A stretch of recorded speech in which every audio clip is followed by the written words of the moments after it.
इसको तोड़ना पड़ेगा आज नहीं तो कल, जिम्मेदारी तो आएगी ही आएगी,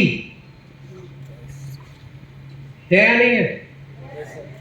तो देखो, जब तोड़ोगे ना तो तकलीफ होगी, बाहर निकलोगे ना, अभी हम कंफर्ट जोन है, कंफर्ट हो चुके हैं कुछ। कोई यहाँ पे मैं ऐसा नहीं है कि जो जॉब कर रहा है उसका उनके अगेंस्ट हूँ, लेकिन उनको मैं एक रियलाइज करवा दूं कि अगर जॉब आज कर रहे हो ना, 20,000 की होगी, 30,000 की अच्छी लगेगी क्योंकि आप सेफ हो, बट जैसे जैसे टाइम बीतेगा, जैसे जैसे आपके घर में रिक्वायरमेंट बढ़ेगी ना, वैसे वैसे आप है ना, आप डिप्रेस होते जाओगे, क्योंकि अब पैसा नहीं है, खर्चा ज्यादा बढ़ गया है, ये वगैरह, फिर एक जॉब में से दूसरी जॉब, एक काम में से दूसरा काम, तीसरा काम, और आपकी लाइफ ऐसी की तैसी हो जाएगी ना, 30, 40, 50 हो जाएंगे, आपको पता नहीं होगा मैं कहां जा रहा हूं। और 50% तो खत्म हो चुकी है हमारी लाइफ। अब बाकी का टाइम है उसको क्या बेस्ट बनाना है या वेस्ट बनाना है, या तो हर चीज के साथ कॉम्प्रोमाइज करना है, वो हमारे पे डिपेंड है। सो कंफर्ट जोन को तोड़िए, बाहर निकलिए, never give up, nothing is impossible, इस दुनिया में असंभव कुछ भी नहीं है, जो भी हम सोचते हैं उसको हम कर सकते हैं। और ऐसे बहुत सारे ढेर सारे एग्जांपल हैं, इतना टाइम नहीं है मेरे पास कि मैं उन सब के बारे में बता सकूं, लेकिन 2-3 जो इंस्पिरेशन है हमारे लिए, जैसे कि आप देख सकते हैं थॉमस एडिसन। फैक्ट, इनका एटीट्यूड क्या था? 1940 में Thomas Edison factory in New Jersey got fired at the age of 67 years. करीबन 70 एज में उनका जो फैक्ट्री था पूरा जल गया था, और $2 मिलियन लॉस, इतना लॉस हो चुका था। अब ऐसा किसी के साथ होगा तो क्या सोचेगा वो तो टूट ही जाएगा, सुसाइड ही कर लेगा। लेकिन इनका एटीट्यूड क्या था? इनका एटीट्यूड ये था कि मैंने इतने साल में जो भी मैंने गलती की थी, 1000 बार ट्राई किए थी कि कैसे बल्ब नहीं बन सकता, और उसके साथ साथ जो मटेरियल मैंने इकट्ठा किया था, जो वेस्ट ऑफ दी था, वो पूरा जल गया। आज से नई जिंदगी। ये उनका माइंडसेट था, ये उनका एटीट्यूड था। मैं आपको बताना चाहूँ, इनको जानते हैं? कभी भी भगवान के भरोसे मत बैठो, क्या पता वो आपके भरोसे बैठा है। दशरथ मान जी, सब जानते हैं, सब लोगों ने इनकी स्टोरी पढ़ ली हुई। एक हथौड़ा और छेनी लेकर उन्होंने अकेले ही 360 फीट लंबी और 30 फीट चौड़ी 25 फीट ऊंचे पहाड़ को काटकर सड़क बना डाली।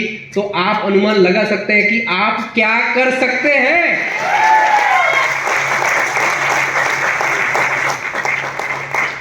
क्यों किया? रीजन था। क्या रीजन था आपको पता है? उनकी बीवी पहाड़ पे खाना लेके गई थी और वहां से पैर फिसल गया, और वो वहां पे उनका हॉस्पिटल नहीं था, क्योंकि पूरा घूम के जाना पड़ता था, एक दिन लगता था, और उसमें उनको ट्रीटमेंट नहीं मिला और डेथ हो गई। तो उन्होंने इतना उनको अंदर से हो गया कि मुझे इस पहाड़ को ही तोड़ डालना है। 22 साल एक छीनी और हथौड़ा लेके 22 साल काम किया। ना कोई साथ था, ना किसी का सहकार था, लोग ना सपोर्ट कर रहे थे, लोग तो हंस रहे थे, क्या कर रहा है ये तो पागल हो गया है, पहाड़ तोड़ने बैठा है।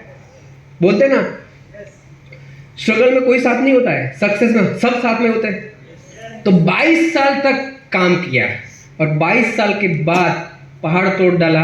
आज मैं आपको बताना चाहूंगा कि जो एक दिन पूरा लगता था, कोई गांव की कनेक्टिविटी नहीं थी, आज हॉस्पिटल चाहे हो, कुछ भी हो जाए, आज पूरा का पूरा इन्होंने बदल दिया है, पूरा इतिहास बदल दिया उस गांव का, सिर्फ एक बंदे ने।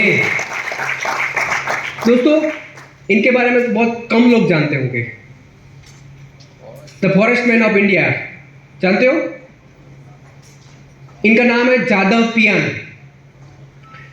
और आसाम में बाढ़ आया था, आसाम का एक इलाका है, वहां पे बाढ़ आया था, और उसकी वजह से ये जब 16 साल के थे ना, तब वहां पे बाढ़ आया था, और उसकी वजह से वहां पे हुआ ये कि वो बंजर जमीन थी, तो जितने भी सांप थे ना वो सब मर गए थे। तो इन्होंने देखा कि यार बाढ़ की वजह से इतने सारे सांप, ढेर सारे सांप वहां पे मर गए थे। तो उन्होंने जाके पूछा कि ये कैसे क्यों हो रहा है, ये सब इतने सारे सांप कैसे मर रहे हैं। तो उनको बताया गया कि हमारी जमीन यहाँ पे बंजर है, यहाँ पे कुछ उग नहीं सकता है, और उसकी वजह से ये सब, जब भी बाढ़ आती है ना तो सब ऐसा ही होता है प्रॉब्लम। तो इन्होंने गए, ये फॉरेस्ट डिपार्टमेंट के पास में गए और उन्होंने बोला कि यहाँ पे बंजर जमीन है, यहाँ पे ये प्रॉब्लम हो रहा है, तो आप यहाँ पे पेड़ लगाइए। तो उन्होंने भी मना कर दिया कि यहाँ पे पेड़ नहीं लगा सकते क्योंकि ये बंजर जमीन है, कुछ भी नहीं उगेगा। अब ये ट्राइबल इलाके में रहते थे, तो इनको थोड़ा पता था कि जो बांस होते हैं ना, बांस, उसमें सांप ज्यादा रहते हैं। तो उन्होंने क्या किया, ट्रायल किया, 20-25 बांस लगाए, कुछ और पेड़ लगाए, और धीरे धीरे वहां पे बनना स्टार्ट हुआ पेड़। और ऐसे करते करते करते करते करते 1987 में इन्होंने काम स्टार्ट किया, नहीं सॉरी 1979 में इन्होंने काम स्टार्ट किया।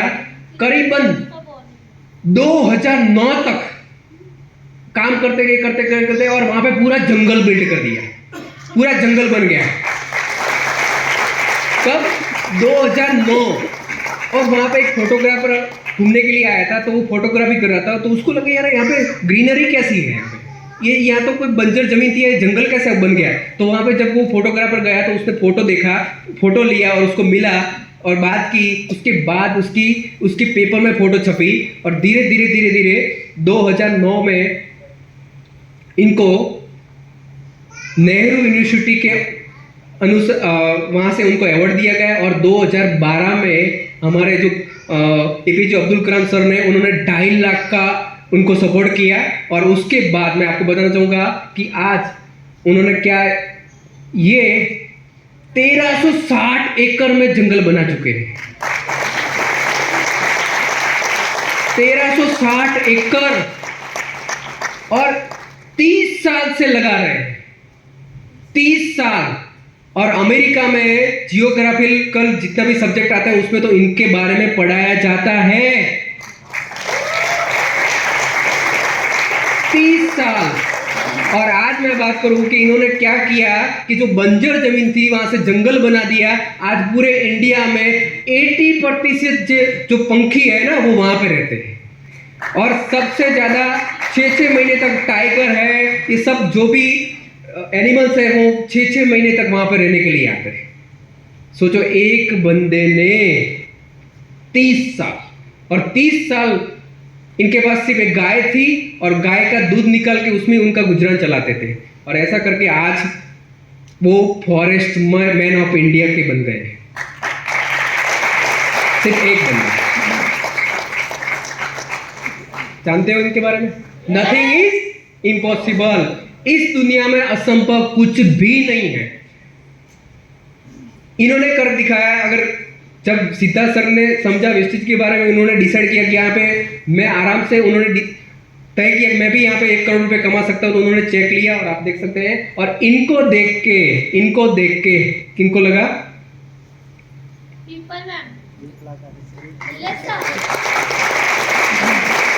राइट। इन सबको देख के हमारे मेंटर दीपक नंद नीलेश सर को भी लगा कि यस, जो इतने सारे लोग सफल हो सकते हैं, जो सिद्धार्थ सर कर सकते हैं, तो हम क्यों नहीं।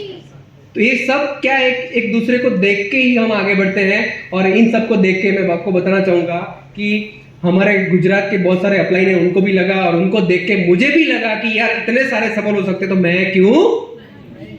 तो ये सब क्या है? प्रोसेस। ये सब प्रोसेस है, ये सब प्रोसेस। जैसे कि आपको बताना चाहूंगा, आज कोई भी बिजनेसमैन है, या सेलिब्रिटी है, या क्रिकेटर है, या सिंगर है, या नेटवर्कर है, कोई भी आज सक्सेसफुल हुआ है तो वो ऑल अबाउट। आज आपने फॉर्म साइन अप किया है तो आप भी एक दिन DUCD बनोगे, लेकिन वो बीच का जो टाइम है वो एक प्रोसेस है। उस प्रोसेस में से सबको निकलना पड़ेगा। कई सारे लोगों का होता है ना शॉर्टकट। क्या? अब मान लो यहाँ पे बैठे हैं लोग, अगर कोई बोलता है ना कि मुझे, कई सारे लोग आपको भी बोलते हैं कि सर मुझे ऐसा कुछ बता दो कि मैं 1 महीने में क्राउन बन जाऊं। चलो आपको 1 महीना नहीं, मैं आपको रातों रात क्राउन बना देता हूं। कितने लोग तैयार हैं? चलो रातों रात क्राउन।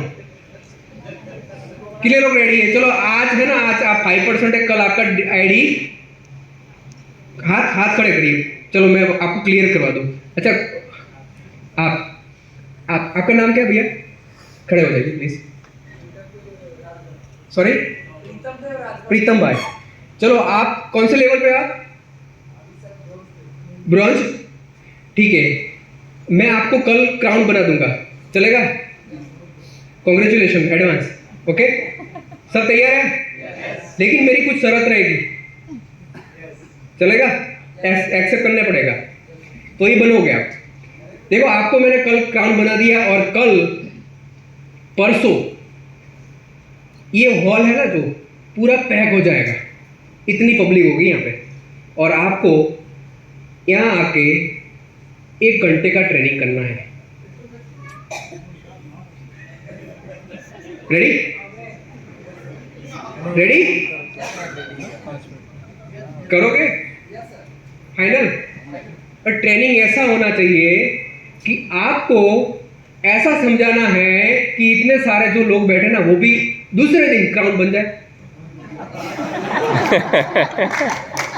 एक्सेप्टिंग? अब कौन बनना चाहेगा? हाँ, क्यों भाई? अरे क्राउन बन रहे हो, डी आप DUCD बता देते हैं अब तो। बिना 9 महीने के बच्चा नहीं होता। Thank you mother. वाई? क्यों?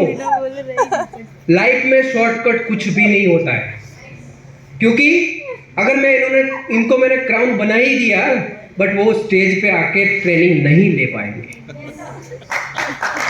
क्योंकि वो सीढ़ी जो होती है ना, वो सीढ़ी ब्रॉन्ज से सिल्वर, सिल्वर से गोल्ड, गोल्ड से स्टार, स्टार से डायमंड, डायमंड से क्राउन, क्राउन से UCD,